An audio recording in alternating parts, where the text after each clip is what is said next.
Hi everyone, this is Libby, and today we are going to take a look at Acts chapter 17. We are still on the second missionary journey with Timothy and Silas, and last week Luke joined them in Troas. So I titled this study on Acts chapter 17, Utter Idolatry, because that's what they're going to run into. As we continue on this second missionary journey, we will see paganism abound, with massive idolatry worship which always accompanies spiritual warfare and even possessions.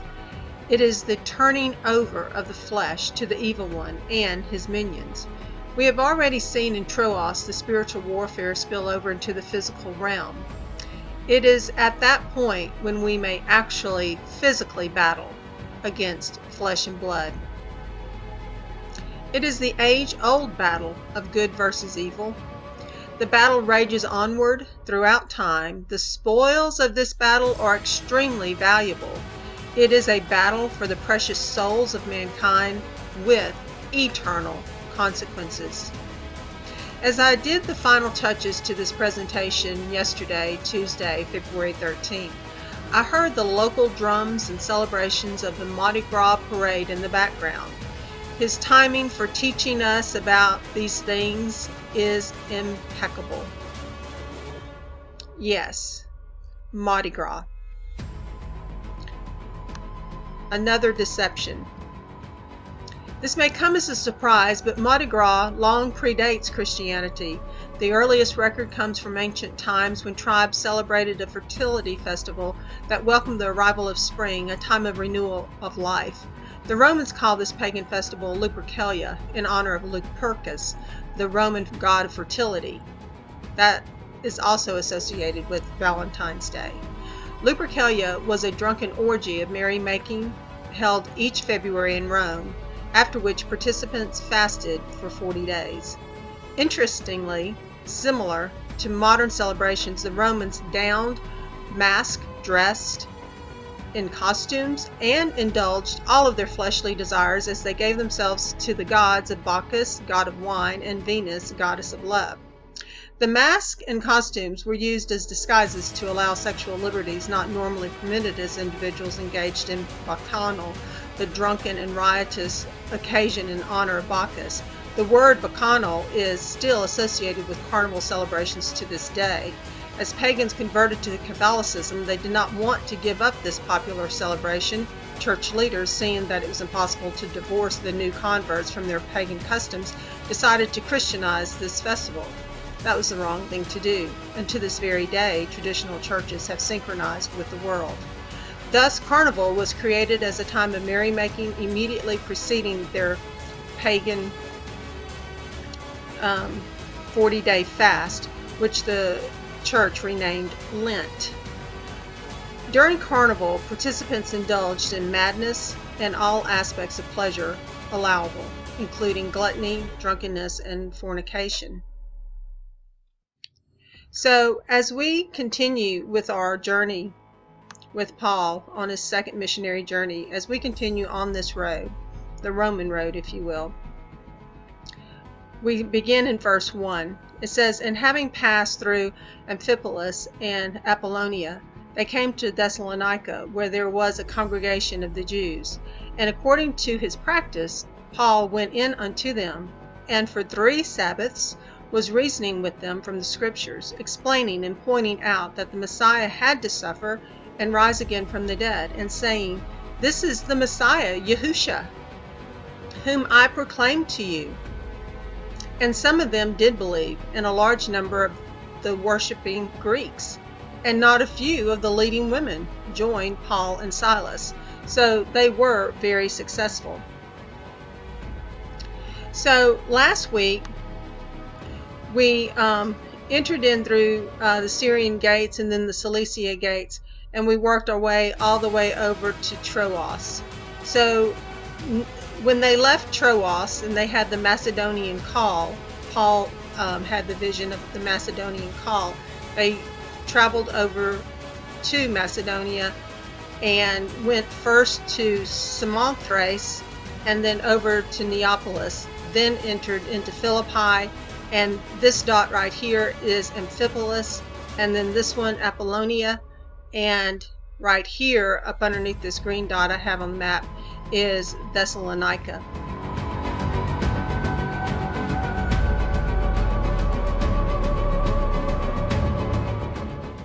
The excavation made at Philippi, which is right here, had brought to light the fact that the colonists there were worshippers of the primitive Italian rustic gods, specifically of the god Silvanus, eschewing or rejecting the fashionable Greek deities of Jupiter, Juno, Venus, Diana, Apollo, and such like. A temple of Silvanus was erected at Philippi for the hardy Italian veterans. Also, a little known fact about Neapolis, where they arrived. Neapolis was the port of Philippi, whence it is distant some 8 miles from Philippi. Travelers from the east to Rome always landed there and then took the Egnatian Road. That is the Roman road that runs east to west, which started from Neapolis. If they were official persons, they could use the public postal service, post houses being established at a distance of 6 miles from one another, where relays of horses were kept at the public expense to carry persons traveling on the imperial service. Paul and Silas and Timothy and Luke, however, had to travel by foot along the Egnatian Road from Neapolis to Philippi, which was their first objective point, according to Paul's usual policy of attacking large and important centers of population. I mean, after all, they are on the mission to spread the new covenant message. And then leaving sacred leaven to work out into the surrounding mass of paganism. So Philippi amply rewarded the wisdom of his plan, and the Philippian church became noted for its zeal, its faith, its activity among the churches, which owed their origin to the apostle, as we learn from the epistles addressed to the Corinthians and to the Philippians themselves a short time after the foundation of the Philippian church. So just a little background there. You know, I thought it was interesting to know that was Neapolis was the port to Philippi. It was a distance of 8 miles, and people on imperial service had a luxury of relay horses. Others had to foot it. So Paul and Silas and Luke and Timothy covered many miles on foot, and I'm sure any other type of transportation that they could find. In addition, we read down here that according to his practice, Paul's practice, he went in unto them and for 3 Sabbaths was reasoning with them from the scriptures. So to cross-reference Acts 7:2 there, what could be relayed to the reasoning, we will cover many of those things in the book of Acts.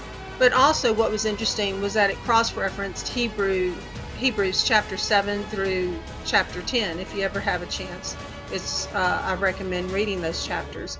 But the key points on those chapters covered the priestly order of Melchizedek, Yahusha compared to Melchizedek, Yahusha high priest of a better covenant, the earthly holy place, redemption through the blood of Christ, Yahusha's sacrifice once for all. Seems like we would understand that by now, but it's still debated. The full assurance of faith. So all of these subtitles are covered in those chapters. And also, as his manner was, relates to the fact he constantly offered salvation first to the Jews, and for this purpose attended their Sabbath days meetings at their synagogues. So he was reaching out to as many as possible. Now also we will find in the area of Macedonia, their symbol was the Virginia star. It was called the Virginia star at the time, or the Macedonian star. Today it's referred to as the Virginia sun, which has a lot of pagan symbology with it. So just keep that in mind as we look further into this period of time. So just a little review of the geography. Now this is modern day Greece, all the green, and it's all the coastal area and all of these islands right here. Okay, so Greece borders the Aegean Sea here and the Ionian Sea over here, and the Mediterranean Sea between Albania and present-day Turkey. The entire nation is approximately the size of Alabama.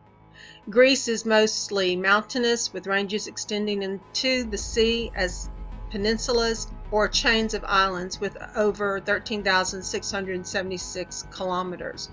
The weather is mild, wet winters and hot, dry summers. Because of the miles of gorgeous coastline and ideal weather, Greece serves as an ideal vacation spot for many Europeans and a few Americans lucky. The country also has more than 2,000 islands, of which 170 are inhabited. Now the map we're looking at back in Paul's day is very different. This area that's now called modern day Turkey, this is referred to as Asia Minor. We have Bithynia above, we have the territory of Galatia over here, and Thrace here, Macedonian, and then Achaia, where Athens and Corinth are. Another map shows it more clearly in color, the area now covered in Greece. You see Macedonian pushed back away from the shoreline here, Albania over here, Bulgaria over here, Turkey, and then Turkey of course extends further out over this region. Another map shows you more of the coverage of Turkey here and where Greece begins over here. Now the Cilicia Gate we studied about last week is in Turkey, and then the Syria Gate is still in Syria. Now Amphipolis was one of the first towns that they went through, and is best known for being a magnificent ancient Greek city and later a Roman city whose impressive remains can still be seen. It is famous in history for events such as the battle between the Spartans and Athens in 422 BC, and also as the place where Alexander the Great prepared for campaigns leading to his invasion of Asia. Also, excavations in and around the city have revealed important buildings, ancient walls, and tombs. The finds are displayed at the Archaeological Museum of Amphipolis, and this is a view of that museum. At the nearby vast Casta burial mound, an important ancient Macedonian tomb has recently been revealed. So that's the tomb that had been revealed. The unique and beautiful Lion of Amphipolis monument nearby is popular destination for visitors. So this is the Lion of Amphipolis, and that lion existed when Paul came through that city.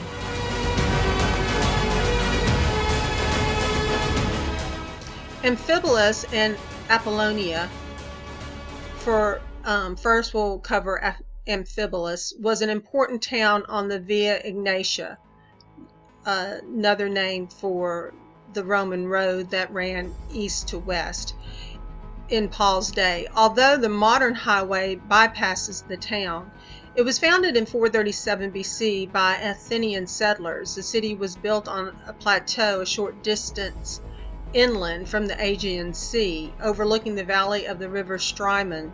The city was conquered by Philip II of Macedon in 357 BC and subsequently became an important center in Macedonian kingdom. After the Roman conquest of Macedonia in 168 BC, Amphipolis became the capital of the first Maris, or administrative district, of Macedonia. So you see in this picture the remains. So I want us, as we travel this second journey, I don't want us just to call out these names that we have no connection with. I really want us to experience the countryside and kind of have a feel for the route that they actually traveled, which the remnants still remain. At Apollonia, little remains from Roman times, they say, though an old plaque on a deserted church claims that Paul preached at this spot as he passed along the old Via Egnatia. Once again, we have some information about the lion. The Acropolis of Roman Amphipolis on the hillside above the modern road can still be visited, together with the ruins of a gymnasium and Roman baths, and a number of early Byzantine churches. These were built shortly after the capital of the Roman Empire was transferred to nearby Constantinople by the first Christian emperor, Constantine, in the 4th century AD. A range of artifacts from Roman Amphipolis, including an early Christian gravestone inscribed with a cross and the word Emmanuel, can still be seen in the archaeological museum at the far end of the village, which I just pointed out. Excuse my little teacup poodle. This is Gabe. He's my watchdog. What you say, Gabe? Chill out. Okay. A range of artifacts from Roman Amphipolis, including an early Christian gravestone inscribed with a cross and the word Emmanuel, can be seen in the modern archaeological museum at the far end of the village, adjacent to the site of the Roman city. The magnificent stone-carved statue known as the Lion of Amphipolis would have stood alongside the old Via Egnatia at the foot of the plateau when Paul visited, just as it does today. So very interesting. Now, as far as Thessalonica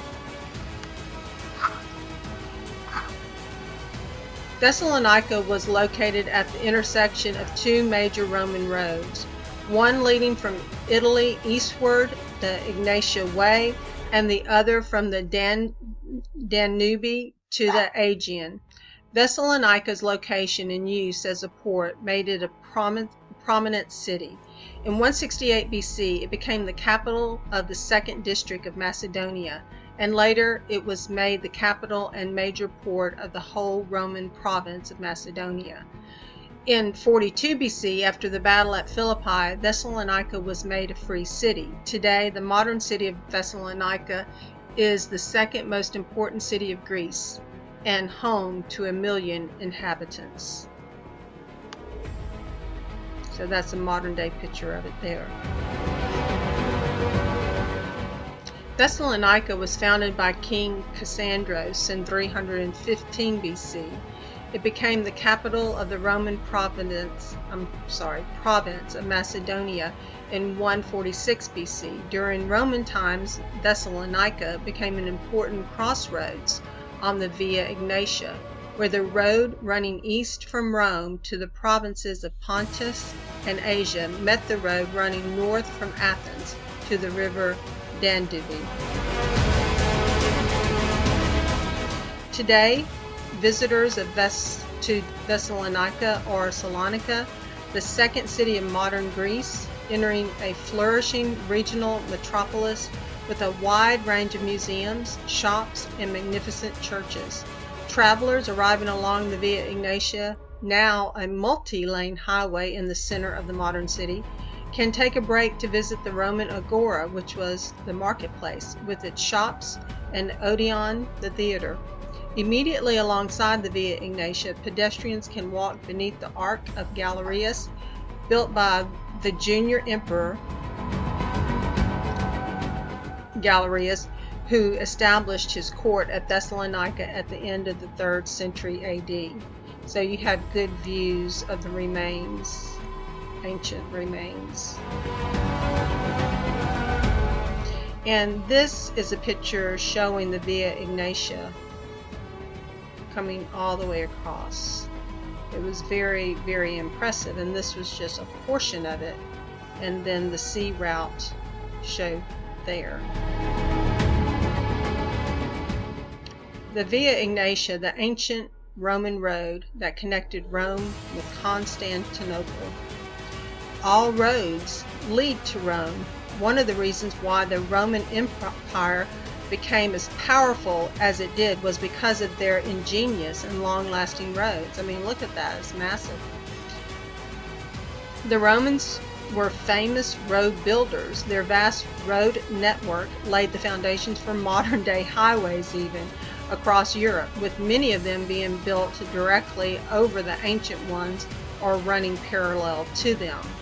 At the peak of the Roman Empire, the total distance that the roads covered was around 250,000 miles. So extremely impressive.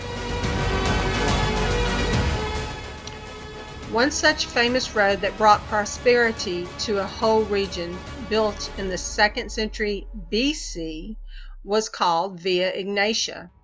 It connected Rome with the eastern provinces of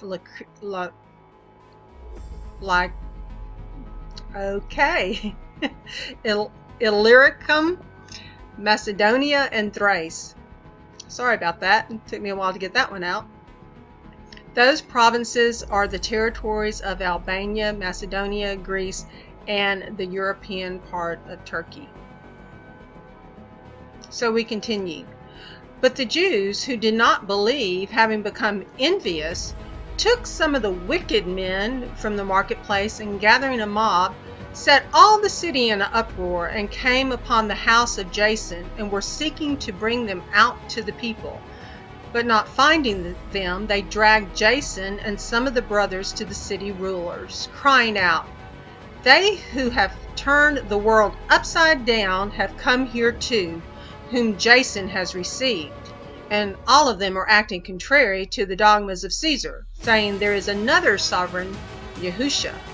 That part was definitely true. And they troubled the crowd and the city rulers when they heard this. And when they had received a pledge from Jason and the rest, they let them go. So,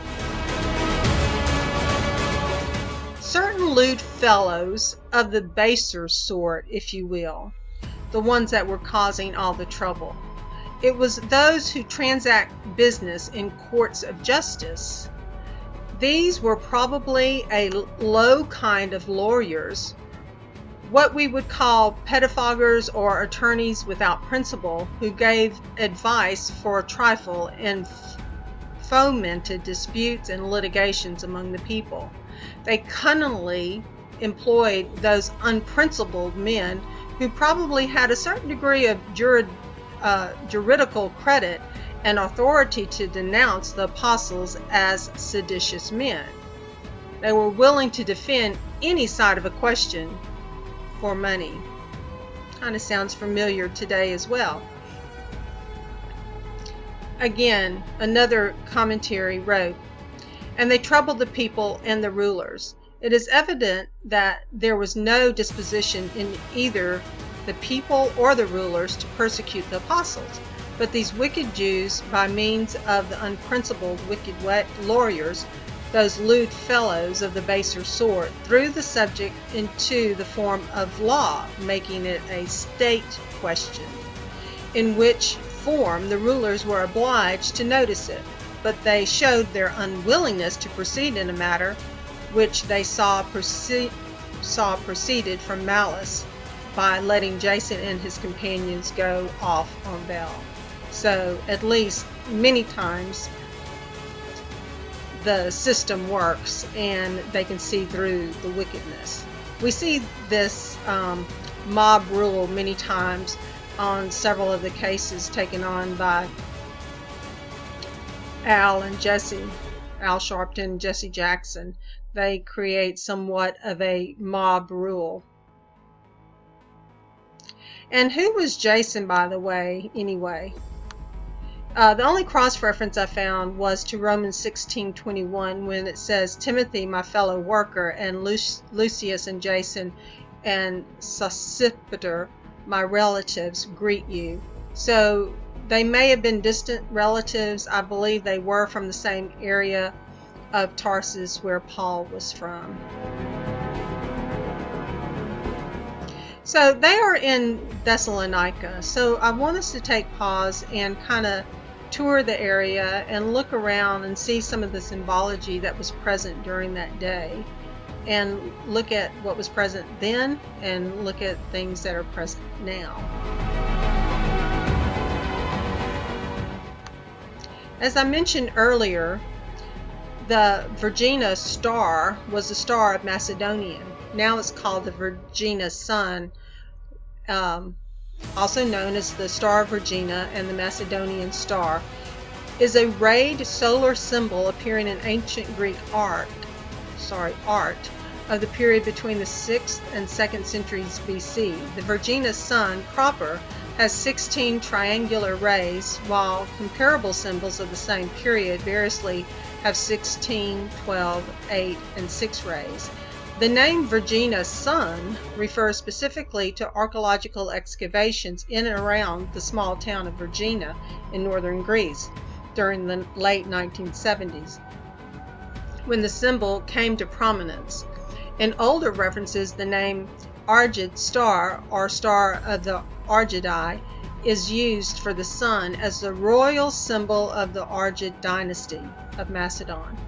There it was depicted on a golden larnax, which is a small coffin, found in 4th century BC royal tomb belonging to either Philip II or Philip III of Macedon, the father and half-brother of Alexander the Great. So we see that coffin right here with the star of Virgina on top. This is another picture of it.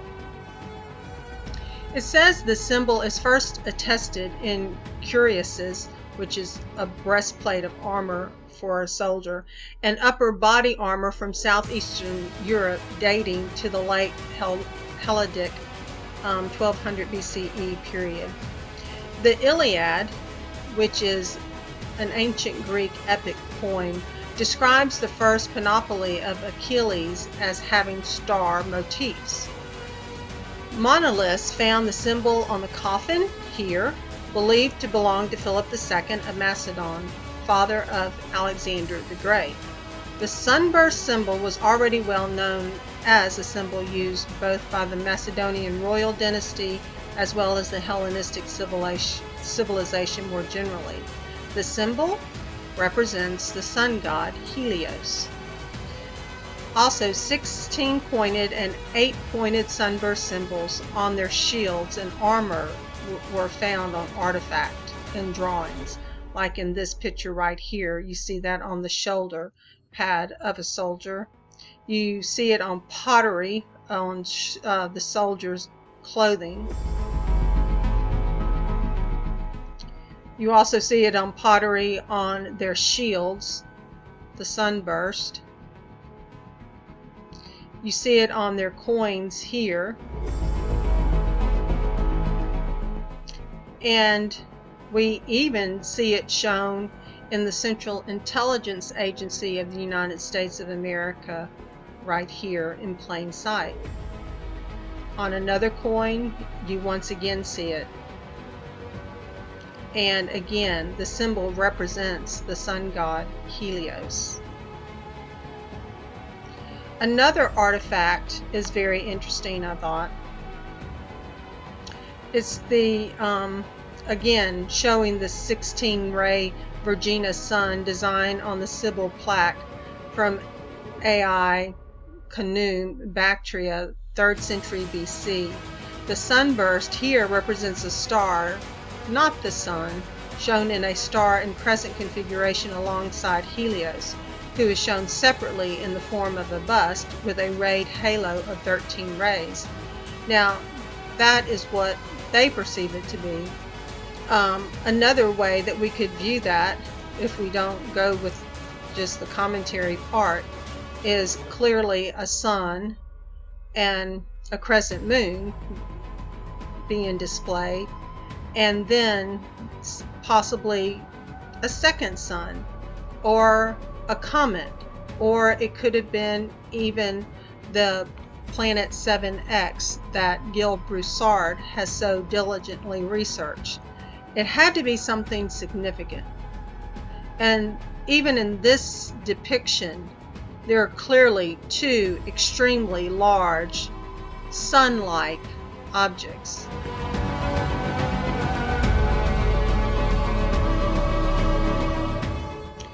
And keeping in mind, just looking at the sun god Helios clearly gives us a reminder of what is depicted as our Statue of Liberty. Now, the Statue of Liberty is on a different kind of star base. It's called an hendecagram, and nothing is by coincidence. So the hendecagram, it says prisms over the hendecagram, which is an 11-pointed star, 11-3 and 11-4. These second numbers depend on the spacing of the points. May be used to approximate the shape of DNA molecules. Very interesting. Fort Wood, now the base of the Statue of Liberty in New York City, is a star fort in the form of an irregular 11-point star. The Topkapi scroll contains the images of an 11-pointed star, gira form used in Islamic art. An 11-point star-shaped cross-section was used in the Space Shuttle solid rocket booster. So it's got somewhat of an interesting history. Also, an artifact is shown here, again, of the sun god Helios. Very, very similar. This was captioned with a relief sculpture depicting Helios with a rayed halo, Athena's temple, early 4th century BC. And this is interesting too, isn't it? This is St. Peter's chair in the Vatican. And so this is the chair here. Above the chair is a tribute to Solar Invictus. So this is a window with the sun shining through and the rays of the sun coming off. And it is a tribute to Solar Invictus. The top is a coin, one of Constantine's coins, dedicated again to Solar Invictus. The similarities cannot be disputed. Other artifact, okay, I'm back. Sorry about that. And so these are other artifacts used in the cathedral, and you see the similarities with this one and this. Clearly a sun symbol. You see this looks like two monks admiring again a sun symbol. So my point is that paganism and idolatry has worked its way into our very churches, and we need to be aware of this and come out of her, my people, and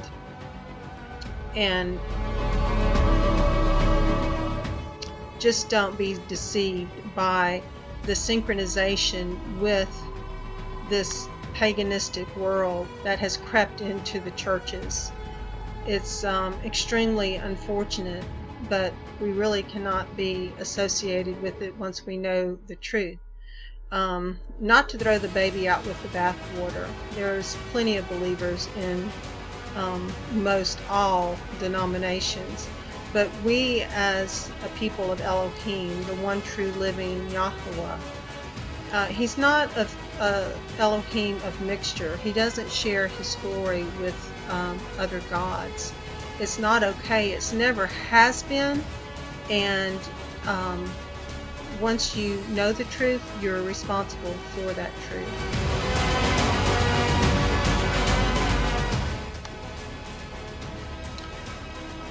A little bit more history about the Statue of Liberty. It was built on an area called Fort Wood. On February 15, 1800, the New York State Legislature ceded the island to the federal government for the construction of a defensive fort to be built there, along with Governor's Island and Ellis Island. Construction of a fort on the island in the shape of an 11-point star began in 1806 and was completed in 1811. Following the War of 1812, the star-shaped fortification was named Fort Wood after Lieutenant Colonel Eleazar Derby Wood, who was killed in the siege of Fort Erie in 1813. The granite fortification followed an 11-point star fort layout with mounting 24 guns. A larger fort mounting 77 guns was proposed under the third system of U.S. fortifications, but was not built. So the 11-pointed star won. So the Fort Wood star-shaped walls became the base of the Statue of Liberty. Now this is interesting. In October 7th, 2016, construction started on a new Statue of Liberty Museum on Liberty Island. It is due to open up in 2019. It is being funded privately by Diane von Furstenberg, Michael Bloomberg, Jeff Bezos, Coca-Cola, NBC Universal, the family of Lawrence Tisch, Preston Robert Tisch, Melody Hobson, and George Lucas. Von Furstenberg heads the fundraiser for the museum, and the project had garnered more than $40 million in fundraising as of groundbreaking. She married into the von Furstenberg family and is known for her fashionism.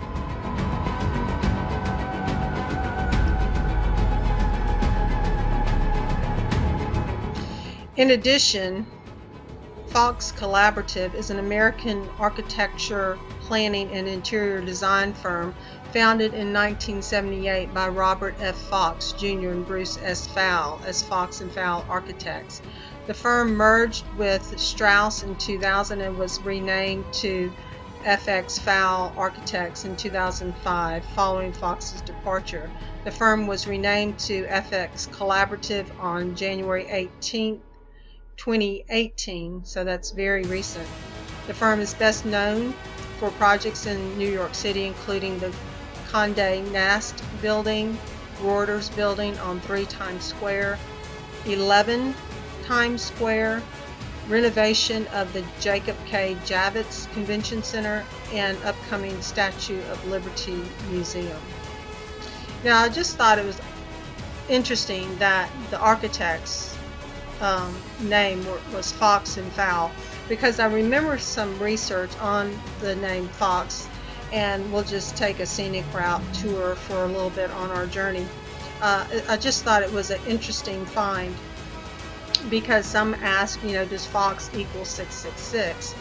And there are many articles online about the numerological value of Fox being equivalent to the number 666 and what that means, if anything. Listed here are the main examples cited in popular culture, and undeniably the coincidence is rather surprising. And because of that, I wanted to share it with you all. The Pythagorean numerological systems are among the oldest and the most popular numerological systems on Earth.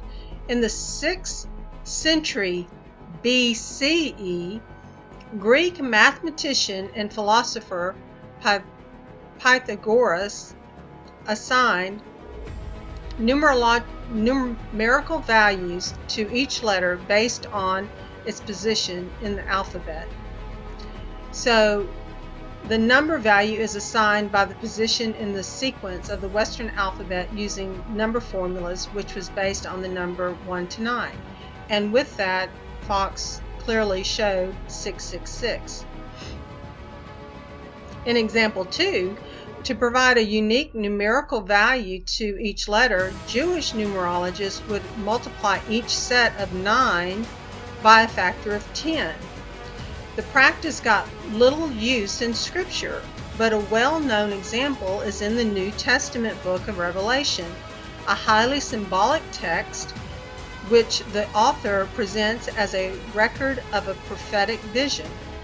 And when you do the multiplication, this row by 1, this row by 10, this row by 100, for Fox, you get 6 plus 60 plus 600 equals 666. But that's not all. The third example, another version of the Pythagorean system, assigned numbers based on their exact position in Western alphabet. So F is the 6th letter, O the 15th letter, so 1 plus 5 equals 6. X is the 24th letter, 2 plus 4 equals 6. This method also equals 666. It is rare to find a word or name which produces the same numerological result regardless of the method used. Try it yourself. Very strange indeed. And so those are 3 distinct examples, all pointing to the same value, which I just thought was unique. To continue on our journey, I wanted to look a little bit more about this Virginia star accredited to Macedonia. And at first, their flag looked like this. When they were part of the Socialist Republic of Macedonia, it was a gold-edged 5-pointed star. And then later in 1991, president of the ultra-nationalist organization World Macedonian Congress designated and proposed the Virginia sun as the national symbol of the Republic of Macedonia. And they wanted this new flag to replace the old communist red star insignia. Excuse me. The Virginia sun was regarded by Greece as a symbol of continuity between ancient Macedonia and modern Greek culture, and in particular as a symbol of the aged dynasty of Philip II of Macedon and his son Alexander the Great. It symbolized the historical connections with ancient Macedonia. Greece, however, lodged a request with the World Intellectual Property Organization for exclusive trademark protection to the Virginia sun. So it's a very valuable sun to someone. Greek objections also prevented the flag from being flown at the United Nations headquarters. I mean, this is some serious business here. Building in New York City. The blockade was lifted in October 1995 when an agreement was reached to change the flag, modify the Constitution, all of this, and resolve the naming dispute through United Nations sponsored negotiations. So this flag was rejected, and they end up more with a flag like this one pictured here. Right here. So this was adopted in October 5th, 1995. And we see that sunburst pattern in modern day pictures, even associated with our past presidents. As we proceed forward, we see that the Colosseum in Rome was named after the sun god Colossus. Again, there was idolatry on every corner. Everywhere you turn, you saw idolatry. Is that not so today? Everywhere we turn, we see idolatry. We see the practice of the man-made pagan festivals, just like we just saw the passing of Mardi Gras. Valentine's Day, another pagan festival. Ishtar, or Easter better known as, another pagan holiday. And to add insult to injury, most like to sit down and prayerfully pray over Easter ham, actually a very unclean food, despite the way that the scriptures are twisted. There are clean and unclean foods, and these things have been glossed over and twisted for people to think that it doesn't matter, but it really does matter. And I pray that you search these things out. Don't believe me, just search the scriptures out, as in Acts 17:11. Be good Bereans and see if these things are so.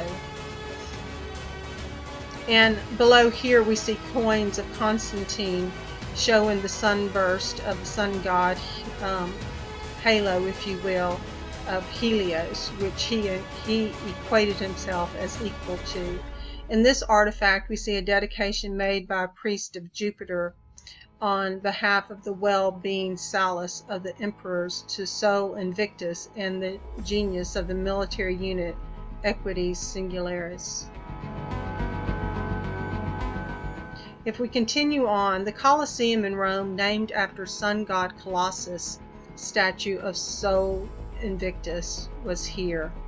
The Flavian amphitheater was originally built by the Flavian dynasty Vespasian and his son Titus, the general that burned down Jerusalem in 70 CE. The Flavian amphitheater, or the Colosseum in Rome, eventually took on the name of Colossus of Nero. Hadrian moved the Colossus statue to make way for the largest temple in Rome, dedicated jointed to the goddesses Roma and Venus, built across from the Colosseum. So there was pagan buildings on every corner. The Colossus was renamed in favor of the dominant Roman sun god Sol Invictus. And then lastly, down here, this is interesting.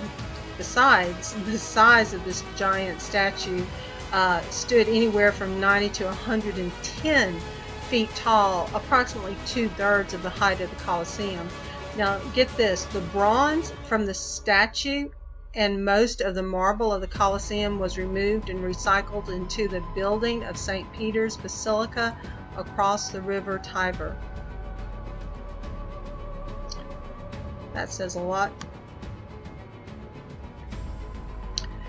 So we continue, and the brothers immediately sent Paul and Silas away by night to Berea. So the pressure heated up here in Thessalonica, and they travel over here to Berea. And that's where we get that scripture from Acts 17:11, be good Bereans. Search out the scriptures and see if these things are so. I don't want anyone to believe me. I want you to open his word and search it out and see if these things be so. And so they went on to Berea, who having come went into the congregation of the Jews. That was their normal protocol. Now these were more noble than those in Thessalonica, who received the word with great eagerness. This is the verse I was telling you about. And searched the scriptures daily if these words were so. It's up to each one of us individually to search out the scriptures to see if these things are so. Then many of them truly believed, and also not a few of the Greeks, decent women as well as men. And when the Jews from Thessalonica came to know that the word of Elohim was proclaimed by Paul at Berea, they came there also and stirred up the crowds. I mean, that was like a posse following Paul around in attack mode, if you will. And then immediately the brothers sent Paul away to go to the sea, but both Silas and Timothy stayed there. So they sent Paul from Berea to go by way of the sea here, and through this pass here, and then around that island, down and around the tip to Athens, Greece here. And those who arranged for Paul brought him to Athens. And receiving a command for Silas and Timothy to join him as soon as possible, they departed. So Paul was waiting patiently for them to join him again, both Silas and Timothy. But while Paul was waiting for them at Athens, his spirit was stirred up within him when he saw that the city was utterly idolatrous. Utterly idolatrous. Now, he saw the city wholly given to idolatry, full of idols.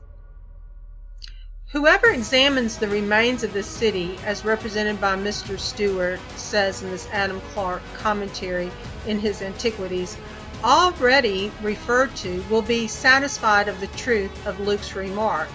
It was full of idols. Bishop Pierce produces a most apposite quotation from Pausanias, which confirms the observation. There was no place where so many idols were to be seen. It even goes on to state, our region is so full of deities that you may more frequently meet with a god than a man. And sadly, today it appears the world has become utterly idolatrous.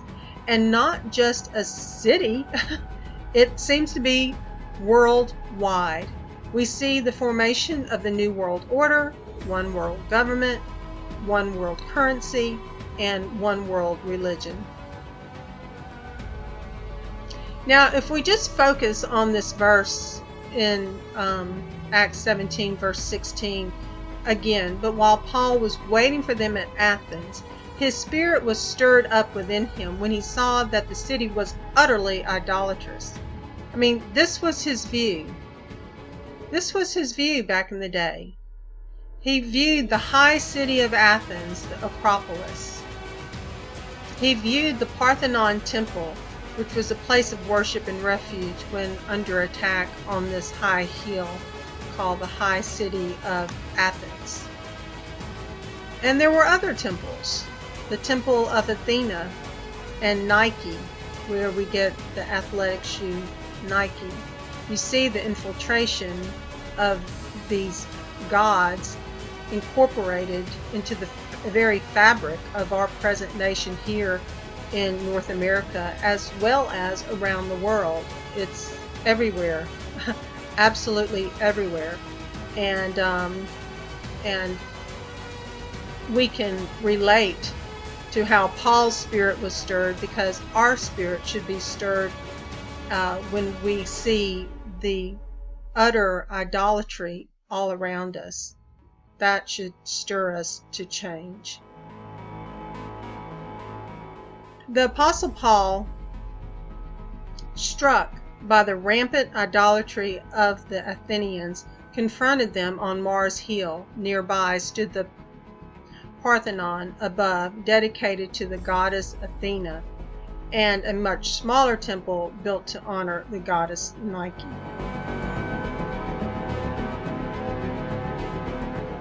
And once again, focusing on this same verse, we see that not only is idolatry very alive and present today, it was also present in the past. And we'll just look at 3 scriptures to show that. In Exodus 32, 19 and 20, we see, and it came to be as soon as he came near the camp that he saw the calf and the dancing. And he took the calf which they had made and burned it in the fire and ground it into powder and scattered it on the face of the water and made the children of Israel drink it.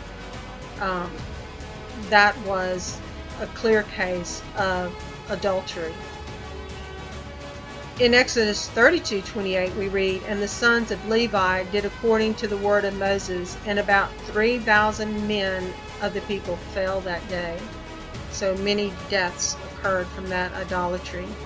A very serious thing.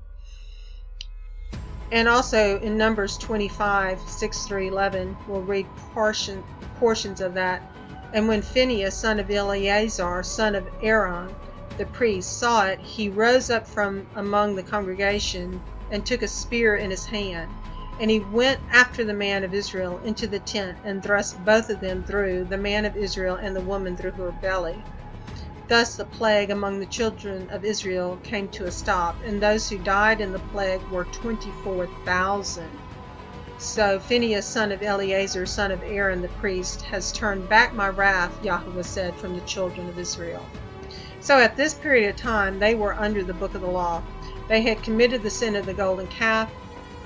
They had broken the marriage covenant. And this book of the law was plan B. And with it came high penalties, including death. Also in 1 Kings, we read about Elijah when he said, I have been very jealous for Yahweh Elohim of hosts, for the children of Israel have forsaken your covenant. They have thrown down your slaughter places, and they have killed your prophets with the sword, and I am left, I alone, and they seek my life to take it. And that is when he had just had that mighty display of Yahweh. And later on in 1 Kings 18, verse 22 and 40, Elijah tells them to slay the 450 prophets of Baal. So Baal worship was huge back then as well. It's what we're studying now in Acts 17, and it's what is in plain sight this very day. Nothing new under the sun. We continue in verse 17. Therefore, indeed, he was reasoning in the congregation with the Jews and with the Gentile worshippers, and in the marketplace daily with those who met there.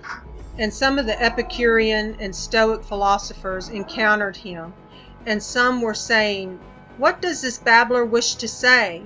Others said, He seems to be a proclaimer of strange mighty ones, because to them he brought the good news, Yahusha, and the resurrection, which was awesome news.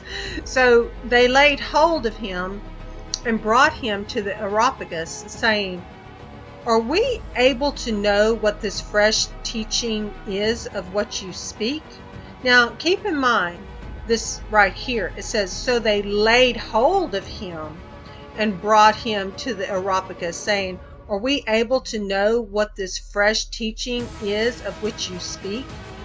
We'll address that in a little bit more detail later. For you are bringing some strange matters to our ears. We wish then to know what these mean. For all the Athenians and the strangers living there spent their leisure time in doing naught, but to speak or to hear what is fresh. So they just kind of hung out and talked. Now, just a little comparison of who these Epicureans and Stoics were. I found this to be the most helpful comparison. Many times what I was researching and finding, it was so confusing I wasn't even sure of what I read. But this made it somewhat simpler. I'll give you a general idea. I'm no scholar on Epicureans and Stoics. Some of you may be. So just bear with me on some of this elementary main points. Epicureans, free will is central, they thought. Human beings are solely responsible for their own fate, more or less. Religion is an illusion. Live with moderation in all things. They were at the opposite end of the philosophical spectrum from the Stoics. Epicureans believed that nature runs the universe without the aid of gods. Humans do have free will, they thought, and they thought that belief in a god or gods is simply fear of the supernatural and therefore superstition. Religious beliefs are an illusion that diminish one's free enjoyment of life. Basically, what you see is what you get. So you better try to be happy now because this is all there is, they felt. Carpe diem, Latin for seize the day, is a well-known saying and a quote from Horace, an Epicurean poet and philosopher. Epicureans believed that moderation in all things was the best way to be happy. However, over time, Epicureans became coupled in most people's mind with hedonism, the belief that you should not deny yourself any pleasure. This was the eat, drink, and be merry, for tomorrow you may die crowd. So people often call Hollywood stars hedonistic. Now the Stoics, they felt like free will is an illusion. All good and bad must be accepted without emotion. Emotions are a hindrance to logic and are deceptive. The ideal man is a strong, non-emotional man of reason who accepts whatever happens. Virtue is the highest good and is based on reason. According to the Stoics, the universe is controlled in every detail by God Zeus. Another reason why it's good to learn as best as possible Yahweh's son's name, Yahusha. Some may say Yeshua. The main thing is that he knows we are trying to find out the right pronunciation and preferably get away from a name that comes so closely resembling Zeus. In addition, the Stoics felt that man must strive to accept unemotionally whatever good or ill the gods have ordained. Man's free will is an illusion, and man himself has very little to say about what happens to him. The Stoic ethic is mainly a struggle to overcome passion, emotion, which is seen as the great enemy of reason. People use the word today to mean someone who is not showing emotion, but rather being strong in the face of grief or pain. So someone might say he took the punishment like a Stoic, or you may hear she suffered stoically without so much as a word of complaint. So a general idea of what type of individuals Paul faced, because it's very important as we walk as Yahweh's representatives here on earth. We need to meet people where they are, and we need to understand the audience of which we're trying to convey information to and not overwhelm them. And also in these last days, Yahweh has revealed several truths, and that truth is sharper than any two-edged sword because his word is coming to life. And we need to be careful how we share it, because it can do much harm if it's not shared properly. The Areopagus heel is pictured here, and that is also called Mars heel. Okay, so this is where these things are taking place, and we are revisiting this in this presentation. And the scriptures say in verse 22, "And having stood in the midst of the Areopagus, Paul said, 'Men of Athens, I see that you are very religious in every matter. For passing through and observing the objects of your worship, I even found an altar with the inscription, To the unknown mighty one, not knowing then whom you worship. I make him known to you.'"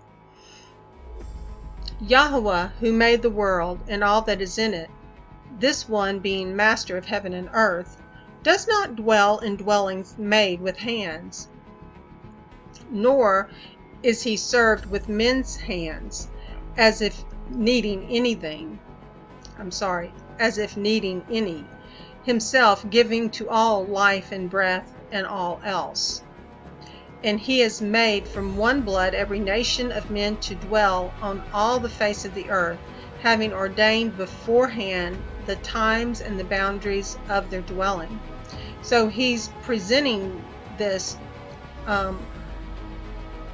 on the Areopagus heel, and as we will learn later on, when he shares these things that we just reviewed, and we're going to continue in his presentation.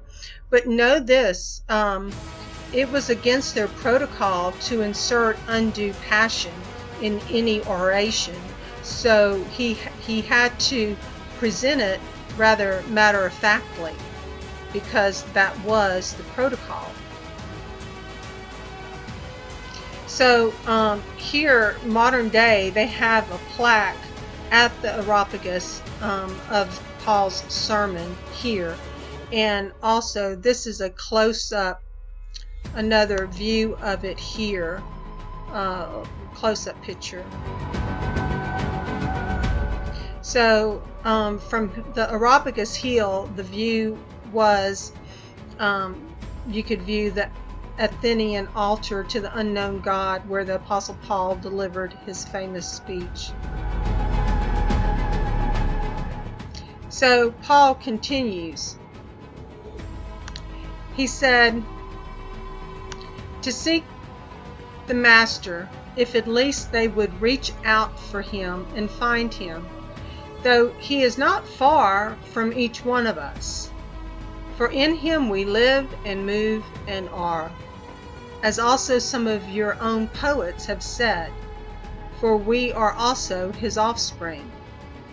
So keep this in mind. He's speaking matter-of-factly. Now, Paul is very passionate, and I could even add a passionate flair to this, but he's speaking matter-of-factly according to their protocol. Now then, since we are the offspring of Elohim, we should not think that Elohim is like gold or silver or stone, an image made by the skill and thought of man.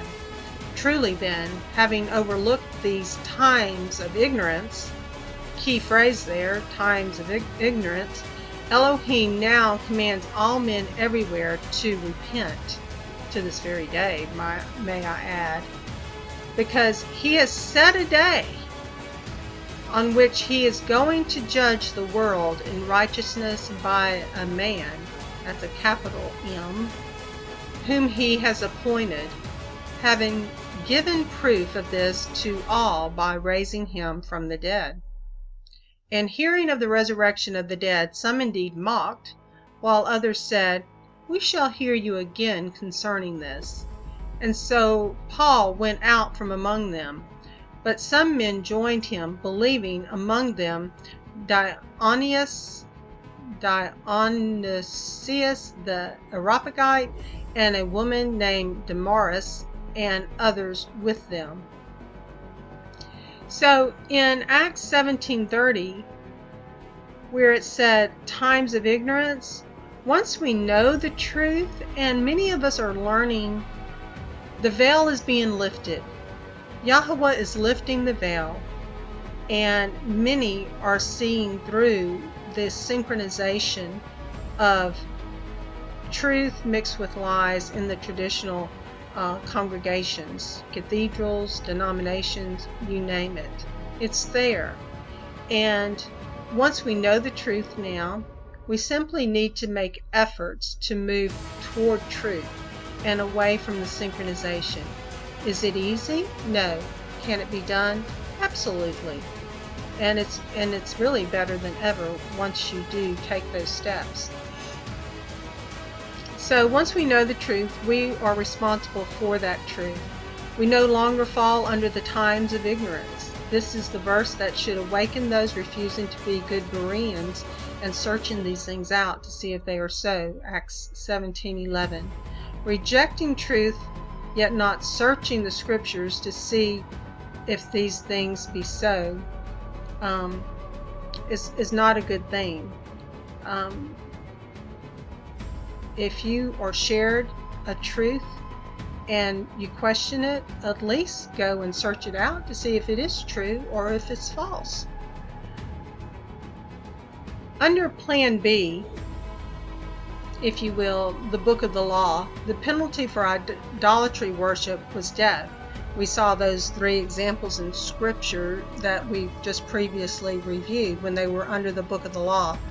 That was the penalty for, it did spare their very lives, but it wasn't the original marriage covenant. It wasn't the book of the covenant, which I shared was Exodus 19:5 through Exodus 24:11.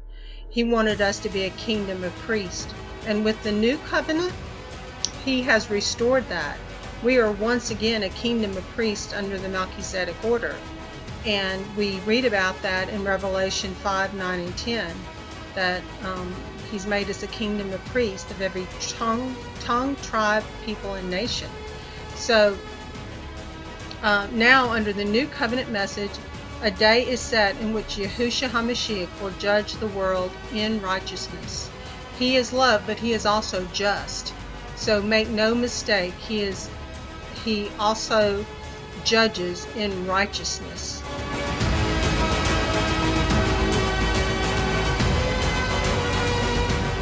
Dionysius, the Athenian Areopagite, and Damaris, the Athenian woman. I thought Adam Clark gave us the best background on these, so let me just share this with you.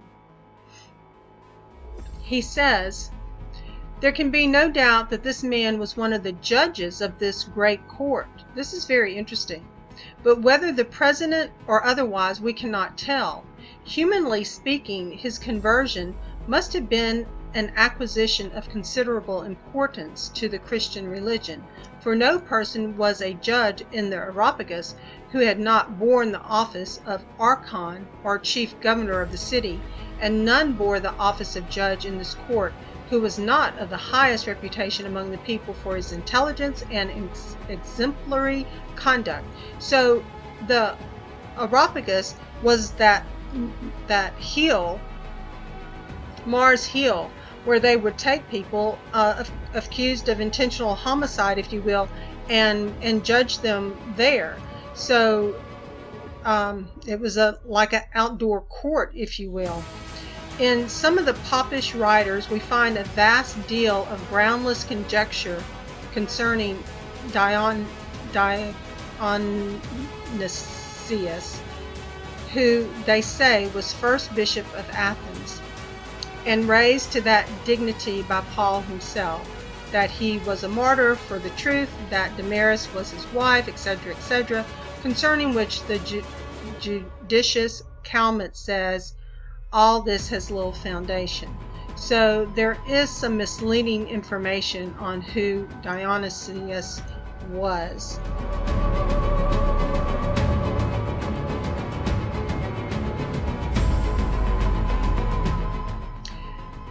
He goes on to say, but the question whether Paul was brought to the Areopagus that he might be tried by the judges of that court, Bishop Pierce answers with his usual judgment and discrimination. He observes, and these are interesting points, we are told that one effect of his preaching was that he converted Dionysius the Areopagite, and this seems to show that he, who was a judge of that court, was present, and if so, probably other judges were present also.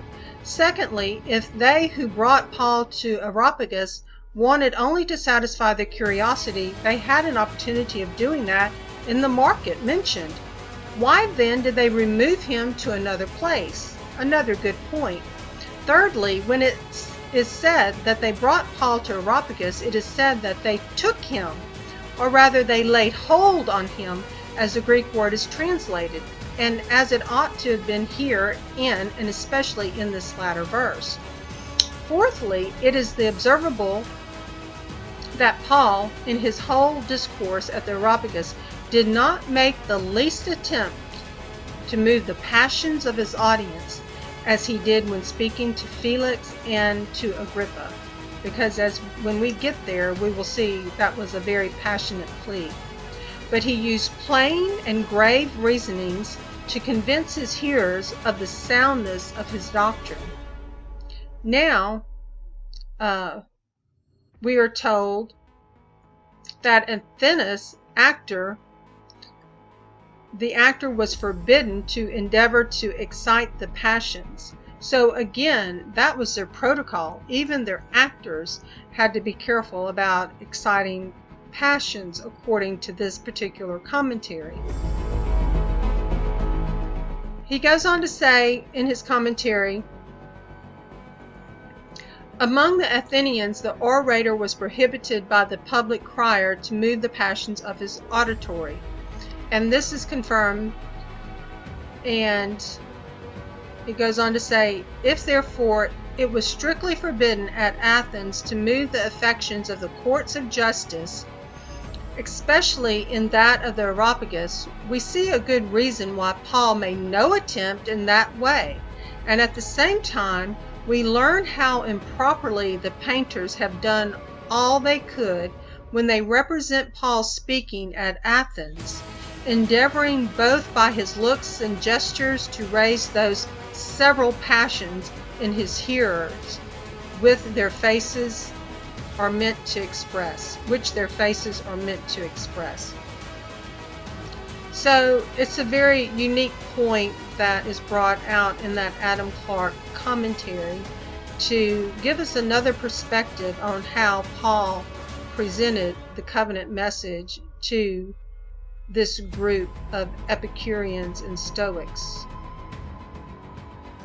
In addition, Adam Clarke adds, I have only to add here that though Paul did not endeavor to excite any passions in his address at the Areopagus, yet each sect of the philosophers would feel themselves powerfully affected by everything in his discourse which tended to show the emptiness or falsity of their doctrines. And though he attempted to move no passions, yet from these considerations their passions would be strongly moved, because that's how the Ruach HaKodesh, the Holy Spirit, works. It's such a powerful emotional connection once you connect with Yahweh, the one true living Elohim. It's something that these philosophers had never experienced nor could control, because when the Ruach HaKodesh, the Holy Spirit, moves, it moves, and it moves powerfully.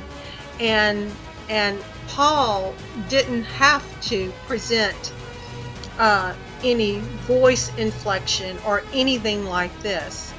All that the Ruach HaKodesh needs, the Holy Spirit, is to find a heart that is sincere and wanting to know Him. And then that Spirit, the Ruach HaKodesh, moves powerfully in that person's life. And it had to be amazing that Dionysius and Damaris felt that power of the Ruach HaKodesh, as well as others, in this very intellectual, philosophical group. That had to be a very powerful moment. F.B. Meyer, in closing, we're about to wrap it up, says, the gospel preacher must avail himself of any circumstance in his surroundings that will enable him to arrest the attention of his audience. He must meet them where they are and take with him to realms of thought which they are not familiar. Paul was wise to begin with that altar to the unknown God. Around them stood the most exquisite temples ever reared by human genius, but these were not the home of Yahweh. He seeks the lowly and contrite heart, not of the Jew alone, but wherever man is found, and on whatever intellectual plane. Men the world over are brothers. He hath made of one blood all nations.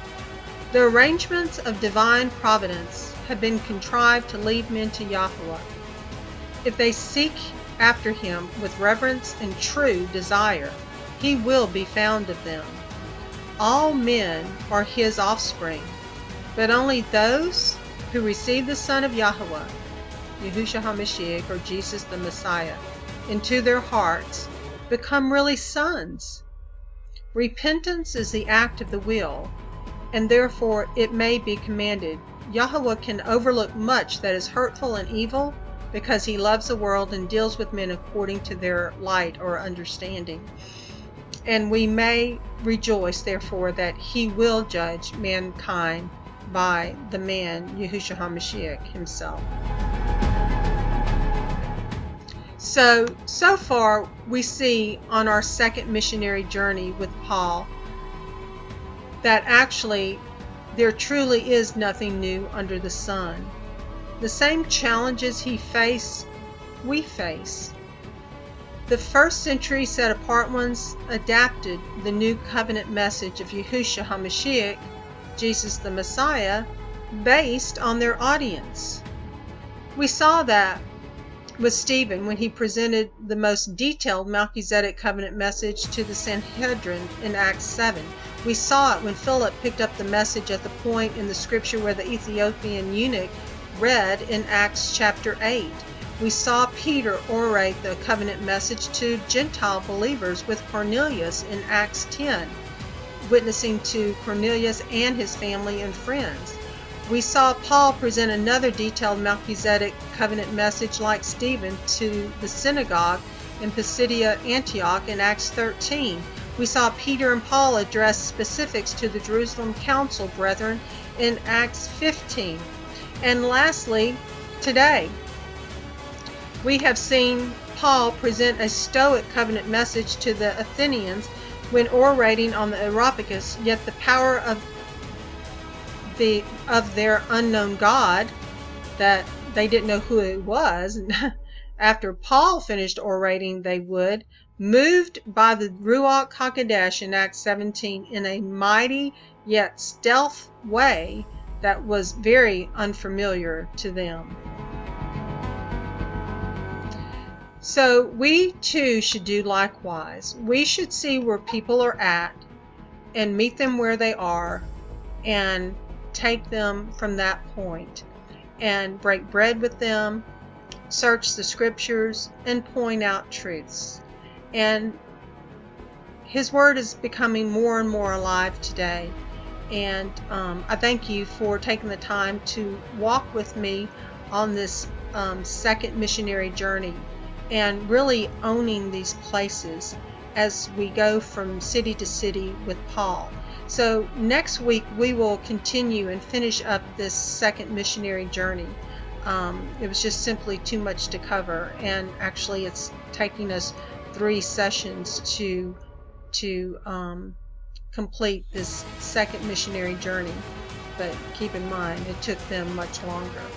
So until next time, I pray that Yahweh bless you and may His face shine upon you. And I'll see you next time. Shalom. Bye-bye.